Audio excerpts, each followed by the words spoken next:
प्रिय छात्रों, आज हम लोग 9th क्लास के एक्सरसाइज 4 यानी चतुर्थ पाठ है जिसका शीर्षक दिया गया है चत्वारो वेदाः। इसके बारे में पढ़ेंगे, इस चैप्टर के बारे में जानकारी प्राप्त करेंगे और आप लोग ध्यानपूर्वक इसे सुने और समझने की कोशिश करेंगे। तो आइए देखते हैं इस चैप्टर के बारे में जो परिचय दिया गया है ऊपर के 3 पंक्तियों में, उसे देखते हैं। भारतवर्षस्य सांस्कृतिक निधिषु वेदाः प्रधान पदम धारयन्ति। भारतवर्ष के सांस्कृतिक नियमों में वेद है जो प्रधान पद को धारण करता है, यानी सर्वश्रेष्ठ स्थान रखता है, इसे सर्वश्रेष्ठ माना जाता है। संसारस्य उपलब्ध ग्रंथेषु ते एव प्राचीनतमा सन्ति। संसार के जितने भी ग्रंथ हैं उन ग्रंथों में वे सभी यानी वेद ही हैं जो सबसे प्राचीनतम हैं, सबसे पुराना है। भारतीयाः सर्वे अपि वेद संबंधेन गौरव अनुभवन्ति। सभी भारतीय वेद से संबंधित होने के कारण यानी वेद के संबंध में गौरव अनुभव करते हैं। ज्ञानस्य पर्याय एव वेदो वर्तते। ज्ञान का पर्याय ही वेद है, यानी जो ज्ञानी होना, ज्ञानवान होना, ज्ञान नाम का जो शब्द है उसका पर्याय वेद को कहा गया है, क्योंकि वेदों में ज्ञान की ही बातें निहित है।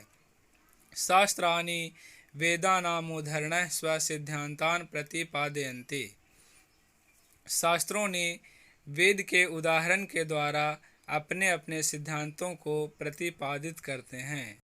प्रस्तुते पाठे चतुर्णां वेदानां स्वरूपम मुख्यम च प्रतिपाद्यम दर्शितमस्ति। यह जो प्रस्तुत पाठ है इसमें चारों वेदों के स्वरूप को प्रतिपादित किया गया है और हमारे समक्ष दर्शाया गया है। तो आइए पहला पैराग्राफ से प्रारंभ करते हैं। अस्माकं प्राचीना संस्कृतिर्वेदेषु सुरक्षिता वर्तते। हमारी प्राचीन संस्कृति जो है, हमारी पुरानी संस्कृति है, वह वेदों में सुरक्षित है।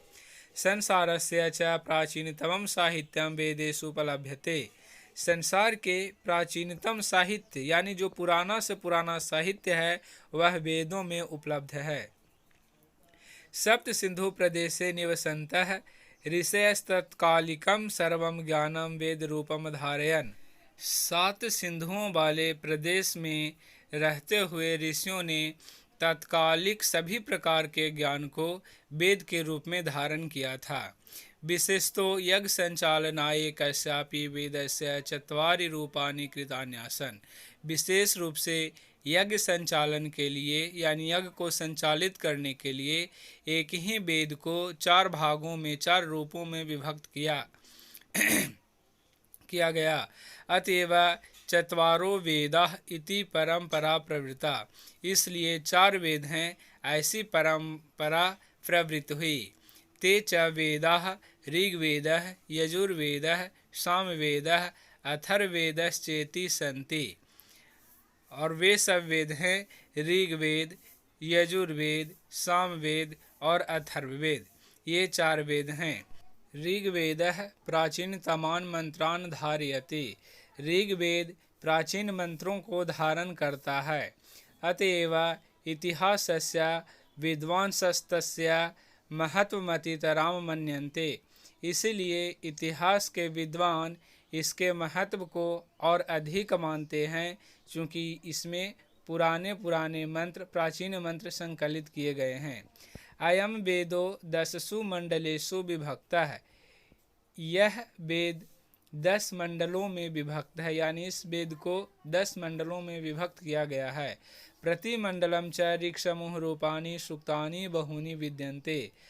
और प्रति मंडल में ऋक् समूह रूप हैं और बहुत सी सूक्तियाँ विद्यमान हैं। सूक्तानां देवताः ऋषयः छन्दांसि च पृथक् सन्ति। सूक्तियों के देवता ऋषि और छंद पृथक हैं, यानी अलग अलग हैं। किस सूक्ति के कौन से देवता हैं और कौन से ऋषि हैं, कौन सा छंद है, यह सब पृथक है यानी अलग अलग है। संपूर्णे ऋग्वेदे 10 अष्टाविंशति सूक्तानि 10,000 पंचशतं द्वापंचाशत् ऋचः वर्तन्ते। यानी संपूर्ण ऋग्वेद में 1028 सूक्तियाँ और 10,552 ऋचाएँ हैं। ऋचः एवं मंत्राः अपि कथ्यन्ते। ऋचाएँ को ही मंत्र भी कहा जाता है। ऋच को ही मंत्र भी कहा जाता है। ऋग्वेदे देवानामावाहनार्थम मंत्रा इति कर्मकांडोपयोगः है। ऋग्वेद में देवताओं के आवाहन के लिए यह मंत्र है जो कर्मकांड के रूप में यानी पुरोहित के द्वारा उपयोग में लाए जाते हैं। यजुर्वेदः शुक्ल कृष्ण रूपेण द्विविधः। यजुर्वेद शुक्ल और कृष्ण के रूप में 2 भागों में विभक्त है। प्रायेण शुक्ल यजुर्वेदः एवं उत्तर भारते प्रचलितः है। प्रायः शुक्ल यजुर्वेद ही है जो उत्तर भारत में प्रचलित है। तस्मिन् 40 सन्ति। इसमें 40 अध्याय हैं। अध्यायेष्वनेके गद्य पद्यात्मकाः मंत्राः सन्ति। अध्याय में अनेकों गद्यात्मक और पद्यात्मक मंत्र संकलित हैं। तेषु मुख्यतो विविध कर्म संपादनाय विधयो दर्शिताः। उन सबों में मुख्य रूप से विभिन्न प्रकार के कर्मों को संपादित करने के लिए विधियों को, नियमों को दर्शाया गया है। यजुर्वेदस्य अर्थः एव वर्तते यज्ञवेदः। यजुर्वेद का ही अर्थ यज्ञवेद है। प्रचलिते शुक्ल यजुर्वेदे 1975 मंत्राः संकलिताः।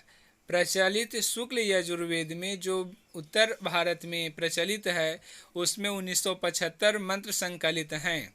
यज्ञेश्वस्य वेदस्य व्यापकः प्रयोगः। यज्ञों में इस वेद का व्यापक प्रयोग होता है, मतलब बहुत ज़बरदस्त प्रयोग किया जाता है। अब देखते हैं सामवेद के बारे में पढ़ना है। सामवेदः प्रायेण ऋग्वेदस्य गेयात्मकैर्मन्त्रैः संकलितः। सामवेद में प्रायः ऋग्वेद के गयात्मकय का मतलब होता है गाने योग्य मंत्र। तो सामवेद में प्रायः ऋग्वेद के गाने योग्य जो मंत्र हैं वो इसमें संकलित हैं। तत्र यज्ञे समाहूतानां देवानां प्रसादनम लक्ष्यमस्ति। वहाँ यज्ञ में बुलाए गए, आवाहन किए गए देवताओं को प्रसन्न करने का लक्ष्य होता है। मतलब ये जो मंत्र होता है इसे गाने से देवता प्रसन्न होते हैं।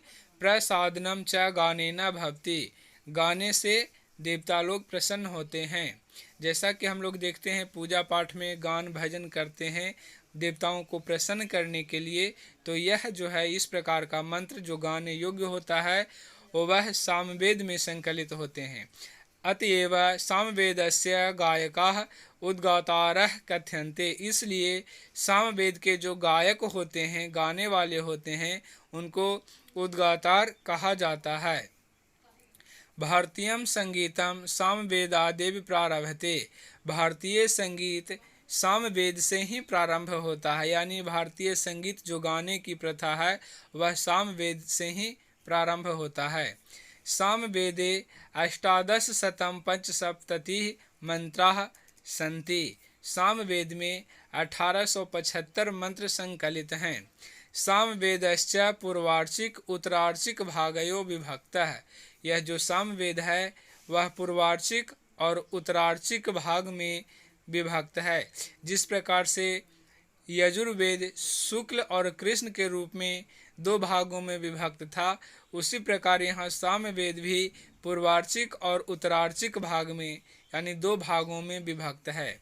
तो आइए अब अगले पैराग्राफ को देखते हैं। अथर्ववेदो लौकिकम वैज्ञानिकम च विषयम विशेषेण धते। अथर्ववेद मुख्य रूप से लौकिक और वैज्ञानिक विषयों को धारण करता है। अयम विंशति कांडेषु विभक्तः, यह 20 कांडों में विभक्त है। प्रति कांडम च सूक्तानि वर्तन्ते, और प्रत्येक कांड में सूक्तियां हैं। सूक्तेषु च ऋग्वेदवत् मंत्राः सन्ति, और सूक्तियों में ऋग्वेद की तरह मंत्र हैं। संपूर्णे अथर्ववेदे सप्तशतं त्रिंशत् सूक्तानि पंचसहस्रं नवशतं सप्ताशीति मंत्राश्च विद्यन्ते। संपूर्ण अथर्ववेद में 730 सूक्तियाँ और 5987 मंत्र विद्यमान हैं। अत्र द्वादशे कांडे भूमि सूक्तम वर्तते, यहाँ 12 कांड में भूमि सूक्त है, भूमि के बारे में स्तुति है।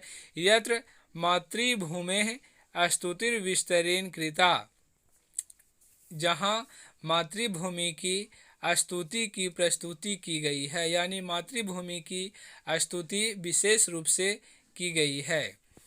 अब अगले पैराग्राफ को देखते हैं। एते सर्वे वेदाः मंत्राणां संकलनत्वेन संहिताः अपि कथ्यन्ते। इन सभी वेद के मंत्रों को संग्रह होने के कारण इसे संहिता भी कहा जाता है। तदंतरम तद व्याख्या रूपानि ब्राह्मणानि बहूनि वर्तन्ते कर्मकांड परानि। इसके बाद उसके व्याख्या रूपी ब्राह्मणों के बहुत सारे कर्मकांड पुराण हैं। दार्शनिक चिंतन परानि आरण्यकानि शुद्ध दर्शन पराः उपनिषदश्च विकसिताः। कह रहा है दार्शनिक श्रेष्ठ चिंतन युक्त आरण्यक, जिसे ग्रंथ कहते हैं, यानी चिंतन युक्त आरण्यक एवं शुद्ध श्रेष्ठ दर्शन युक्त बहुत सारे उपनिषद भी विकसित हुए। सर्वे पेते वेद संहितानां कृते पृथक पृथक सन्ति। ये सभी वेद संहिता के लिए अलग अलग हैं। अपि च वेदानामांग रूपेण शिक्षा कल्पः व्याकरणं विनिरुक्तं छन्दः ज्योतिषं चेति खड्वेदांगानि विपुलम साहित्यम प्रस्तुवन्ति। कह रहा है और वेदों के अंग के रूप में शिक्षा, कल्प, व्याकरण, विनिरुक्त, छंद और ज्योतिष, ये सब खड्वेदांगानि विपुलम साहित्यम प्रस्तुवन्ति। ये 6 वेद के अंग विपुल साहित्य को प्रस्तुत करते हैं। सर्वमिदं मिलित्वा, यानी यह सब मिलकर विशालम वैदिकम साहित्यमिति वर्तते, और यह सब मिलकर विशाल वैदिक साहित्य होता है, यानी यह सब मिला करके विशाल वैदिक साहित्य के रूप में तैयार होता है। तो साथियों, इस प्रकार से आपका यह चतुर्थ पाठ संपूर्ण हुआ। मैं उम्मीद करता हूँ आप लोग इसे ध्यान से सुने होंगे तो यह समझ में आया होगा। तो इस चैनल पे बने रहें और अपने पढ़ने वाले साथियों के साथ इसे शेयर करें, ताकि अगला वीडियो आपको भी और आपके साथियों को भी मिले, जिससे आप लोग लाभान्वित हो सकें। So wish you all the best. Thank you. That's all.